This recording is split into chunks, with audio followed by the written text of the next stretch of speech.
সংসদের সংরক্ষিত নারী আসনে ৩৬ প্রার্থী চূড়ান্ত করল বিএনপি। দুপুরে পল্টনের কেন্দ্রীয় কার্যালয়ে তাদের নাম ঘোষণা করেন প্রধানমন্ত্রীর রাজনৈতিক উপদেষ্টা রুহুল কবির রিজভী। শুক্র শনি দুদিনে ৯০০ মনোনয়ন প্রত্যাশীর সাক্ষাৎকার পর্ব অংশ নিলেও পরীক্ষিতদের ওপরেই আস্থা রেখেছে বিএনপি। সরকার গঠনের ২ মাসের মাথায় সংরক্ষিত নারী আসনের নির্বাচন। রোববার ৩৬ প্রার্থীর নাম ঘোষণা করল বিএনপি। সর্বসাকুল্যে ৩৬ জনকে মনোনীত করেছেন, নির্বাচিত করেছেন।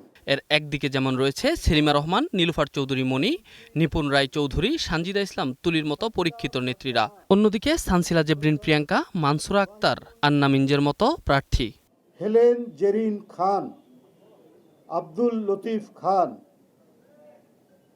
নীলুফার চৌধুরী মনি, নজরুল ইসলাম চৌধুরী,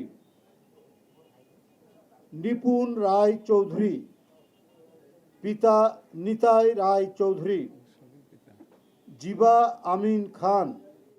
সোমবার সকালে নয়াপল্টনের কেন্দ্রীয় কার্যালয়ে দল ও জোট মিলে বিধি অনুযায়ী ৩৬ প্রার্থীর নাম জানান প্রধানমন্ত্রীর রাজনৈতিক উপদেষ্টা রুহুল কবির রিজভী।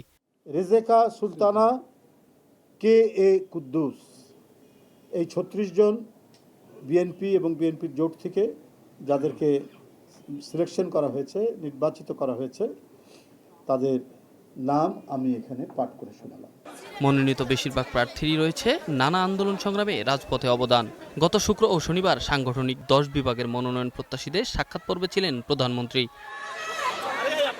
Enamul Haque, star news, Dhaka.